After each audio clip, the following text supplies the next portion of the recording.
When I started to get involved with other families with children with special needs, I realized we need to start early. The earlier we start, the better.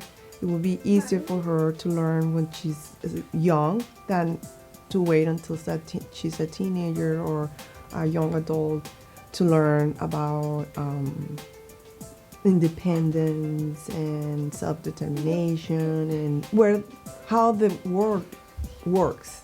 As I think many parents do, you just want to keep them safe and not let anything happen. And I was an overprotective parent to begin with my daughter, and this amplified it. And so by the time he started his preschool Birth to 3 program, I couldn't get the things I wanted in place in the classroom. So I said, well, then I'm going to sit here because I'm afraid. And so there was an evolution that, becoming empowered and educated and knowing what I needed to do to advocate for him, it also helped reduce the fear. But he's entirely capable of learning if we make a little extra effort. And so that's been eye-opening for me, that he just learns differently and I have to try differently.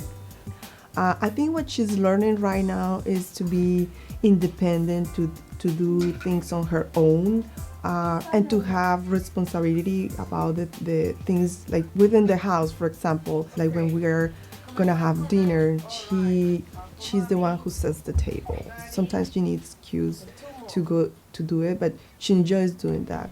Can you give Mommy a hug? He's here. Giving him a voice was very, very important, and having him be able to communicate his wants and needs.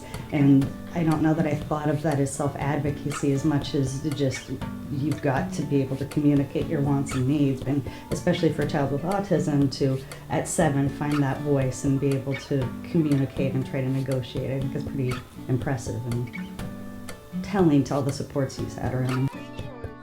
Free choice. Free choice. The free choice are go to the playground.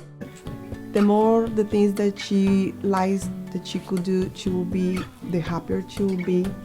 So that's the most important part, that she could be an independent person, that she can have her own life and try to make decisions on her own with some support. There will come a point where, Zach's going to want to decide what's happening. And as I'm involved with advocacy around high school special education transition, and we're talking about age 14, this age where we want to start talking about employment, and that's 7 years away, and he's definitely got to be part of that conversation because that's his life.